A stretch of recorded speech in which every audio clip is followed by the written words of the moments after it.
Welcome to this deep dive. There is this very specific, universal feeling of dread that happens in an office environment. Oh, absolutely. It hits you when you're staring down a massive data set.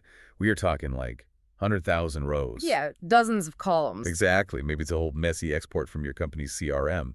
And buried somewhere in that digital ocean is the single piece of information you need right now to, finish a report. Right, it's the classic needle in a haystack situation. But the haystack is made of raw, unformatted numbers. Yeah. And your eyes just start glazing over by row 50. Manually scrolling to find that one specific data point is, well, it's not just soul-crushing. It is a statistical guarantee that you will make a mistake. Oh, 100%. So the mission of this deep dive is to shortcut your path to becoming a data wizard by mastering Excel's lookup functions. We're pulling insights from a stack of expert spreadsheet tutorials to transform how you handle data. Yeah, moving you from those rigid manual searches to dynamic, multi-directional data fetching. Because it really requires a fundamental mindset shift. It does. You have to stop viewing the spreadsheet as like a document you just read and start viewing it as an application you command. I love the customer service analogy from our sources for this. Yeah. Because it perfectly visualizes that shift. Right, the power outage one. Yeah. So imagine your power goes out and you call your electricity provider. Let's say it's Reliance. When the agent answers, they don't pull out a physical ledger and manually scan millions of names with their finger trying to spot yours. No, they ask for your unique account number. Exactly. You provide that specific identifier, they punch it into their terminal, and the system instantly fetches your address, your billing history, your current outage status, everything. And that is the essence of a lookup function. You are telling the software to take a specific ID, search the database, and just bring back the attached details. Right. Now, most of you listening are probably already familiar with the classic workhorse for this, which is VLOOKUP. But there's a massive difference between knowing how to type a VLOOKUP and actually understanding how it behaves under the hood. Oh, absolutely. Let's look at the very end of that formula, the range lookup parameter. People just blindly type a 0 or the word false to close out the formula without questioning what it actually does. Yeah, and understanding that 0 is crucial to preventing, catastrophic errors in your data. Right. That final parameter dictates the strictness of your search.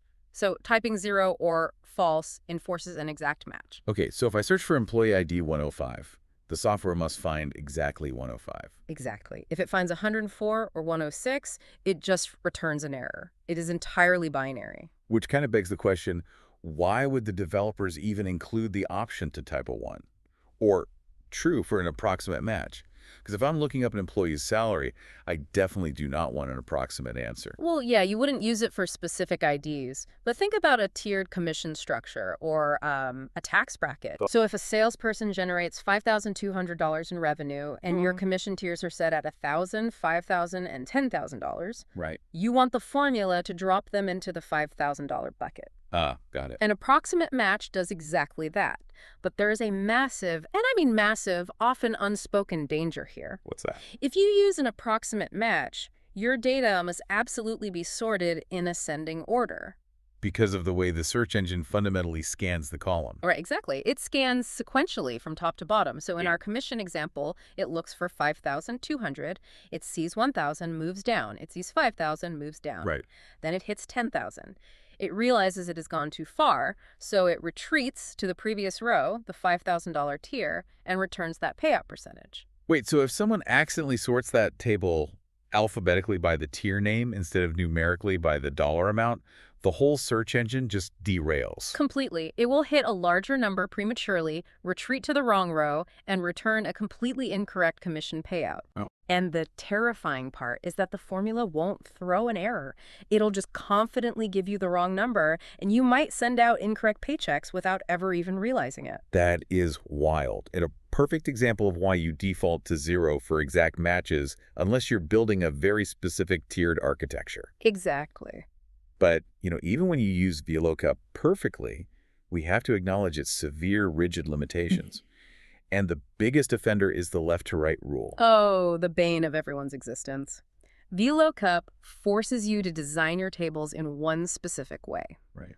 When you highlight your grid of data, the value you are searching for must live in the extreme leftmost column of that grid. Yeah. If your search column is in the middle of your table, VLOOKUP is completely blind to anything on its left side. It's basically a typewriter. Like when you type on a manual typewriter, the carriage only moves forward, left to right. Right. If you realize you missed a letter on the left side of the page, you can't just move the keys backward to fix it. You are locked into that forward motion.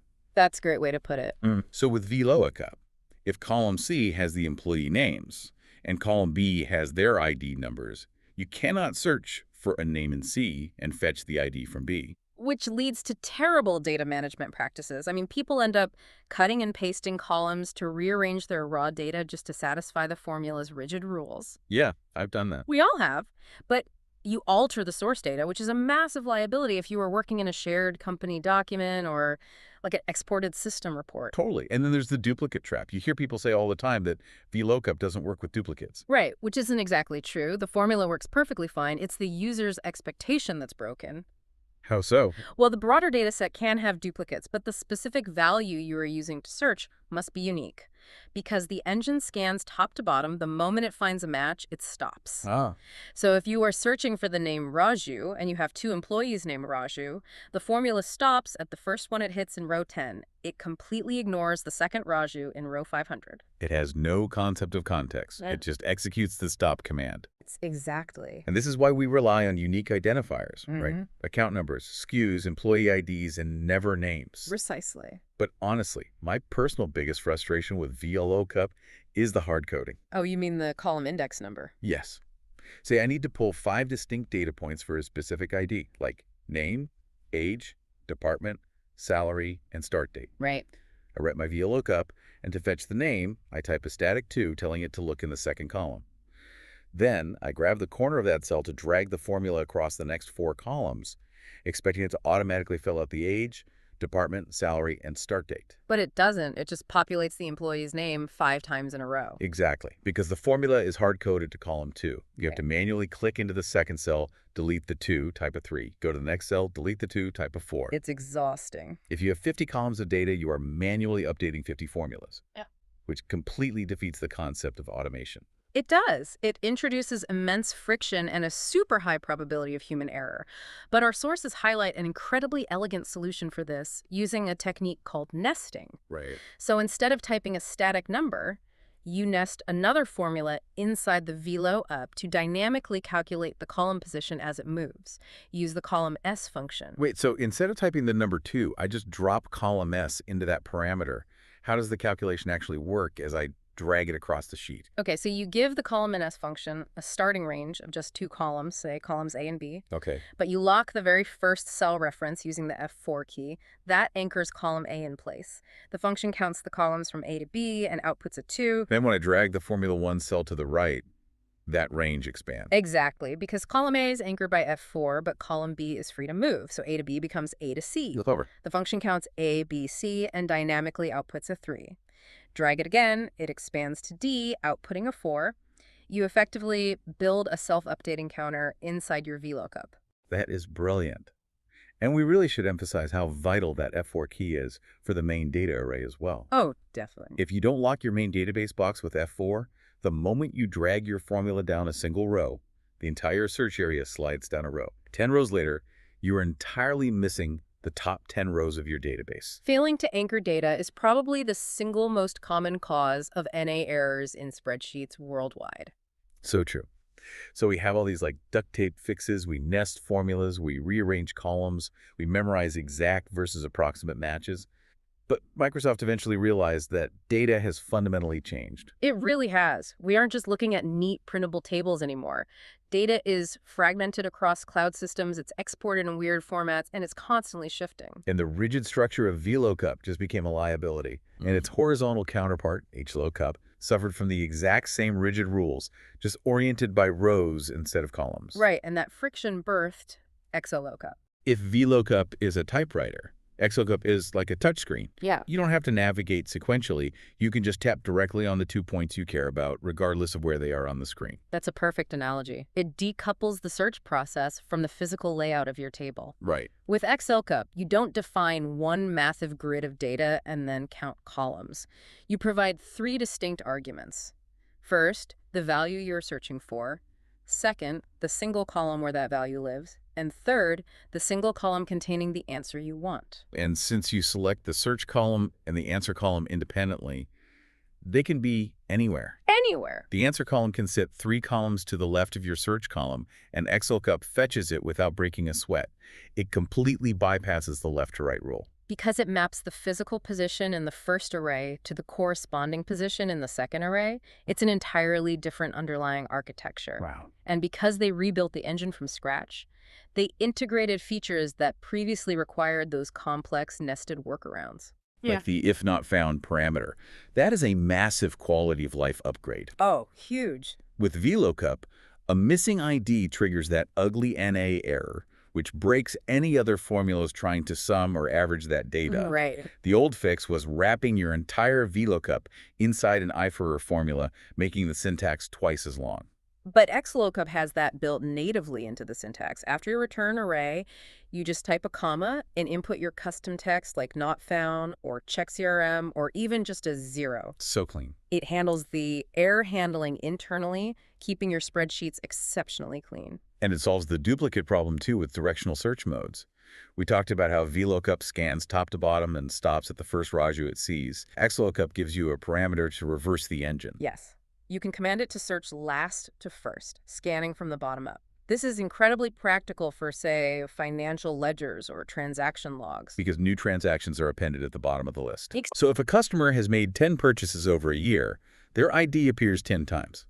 If I need to pull their most recent invoice amount, a bottom-up search hits that latest duplicate first. It essentially turns a lookup formula into a chronological extraction tool. There's also an application in the sources that feels almost like magic to me.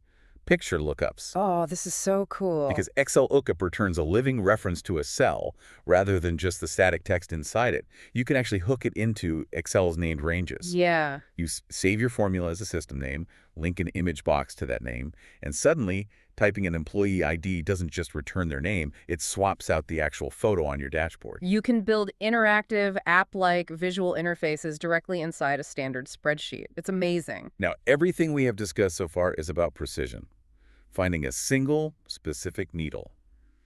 But the mindset of data orchestration means sometimes you don't want just one needle. Right. Sometimes you need to extract an entire subset of your data, say, every single transaction that happened in the West region. And a standard lookup stops at the first match. So to pull multiple records, you have to step into the world of dynamic array functions, specifically the filter function. Okay, so you point filter at your entire database, and instead of giving it a specific ID to find, you give it a logical condition. You say, look at the region column, and if it equals West, extract the whole row. The function then evaluates every single row and instantly spills a live, updating copy of only the matching rows into your new workspace. And it leaves your raw data completely untouched. Exactly. But what happens when you need to layer those conditions? Like, you want the West region, but only for the product monitor. The sources showed a fascinating trick using an asterisk to combine criteria, but it's really easy to misinterpret how that asterisk actually functions. This is a critical distinction. In the filter function, you wrap your first condition in parentheses, so region equals West. Right. Then you type an asterisk. Then you wrap your second condition in parentheses, product equals monitor. The asterisk here is not a text wildcard. It is a mathematical multiplication symbol. Which forces the software to use Boolean logic. Yes. The software evaluates the condition and assigns a 1 if it is true and a 0 if it is false. Okay. So if a row is in the West region, that's a 1. If the product is a monitor, that's a 1. The asterisk multiplies them. 1 times 1 equals 1. The formula keeps the row. But if it's the West region, so a 1, and the product is a keyboard, which is a 0, Right. 1 times 0 is 0, the formula discards a row. Mm-hmm. It is an incredibly clever way to force a strict AND condition across massive data sets. It really is. It allows you to build highly complex, multi-layered filters without writing convoluted IF statements. So we've filtered our data, but often the data coming back is fragmented. Like you pull a report from HR, and the first name is in column A, and the last name is in column B. We need them combined for a mailing list. The legacy method for concatenation was the ampersand symbol. You would type cell A1, ampersand, quote, space, quote, ampersand, cell B1. Which works fine for 2 columns. But if you are trying to merge an entire address, street, suite number, city, state, zip code, Your formula becomes an unreadable nightmare of ampersands and quote marks. Totally. And if an address doesn't have a suite number, you end up with weird double commas and broken formatting. This is where TextDjoin steps in to solve the fragmented data problem. Instead of hard-coding every single space and comma, TextDjoin asks you to define your delimiter once at the very beginning of the formula. So you just declare separate everything with a comma and a space. Exactly. Then you set a parameter to true, instructing the function to actively ignore any empty cells. Finally, you just highlight the entire block of data you want to merge. Oh, that's so much easier. TextDjoin stitches the entire range together, applies your delimiter uniformly, and intelligently skips the blank suite number so your formatting stays pristine. It is the perfect tool for cleaning up messy, exported data. But let's take one final step back.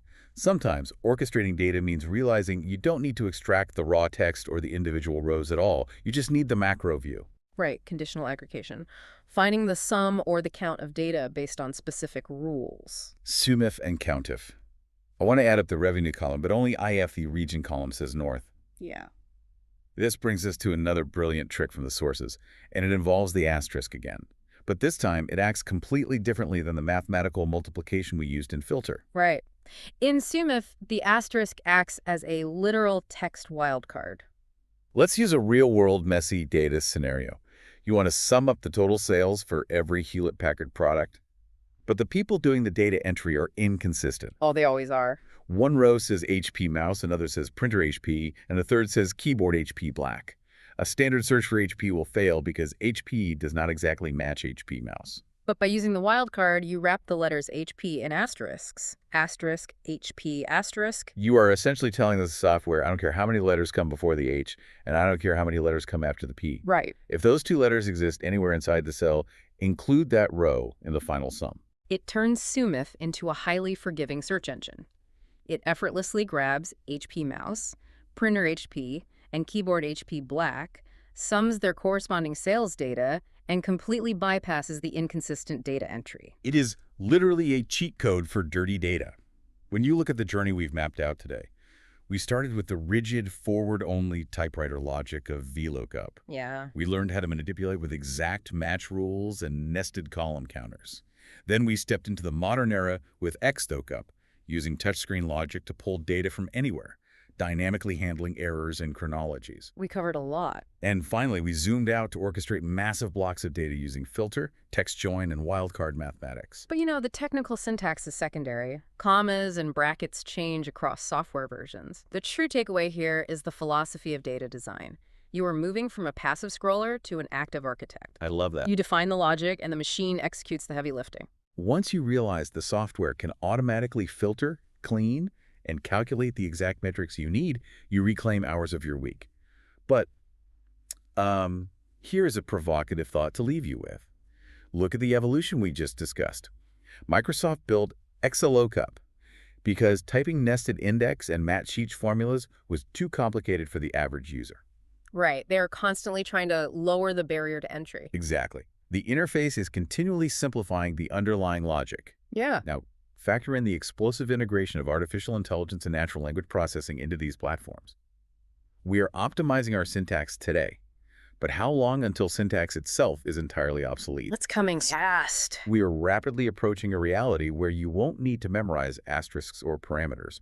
You will simply look at your screen, hit a microphone button and say, hey, pull Raju's total sales from last quarter, filter out the canceled orders, and format the names. And the spreadsheet will just understand the conversational intent, rate the code in the background, and instantly orchestrate the data. But until that day arrives, you have the superpower of lookups to keep that digital needle in a haystack from ruining your afternoon.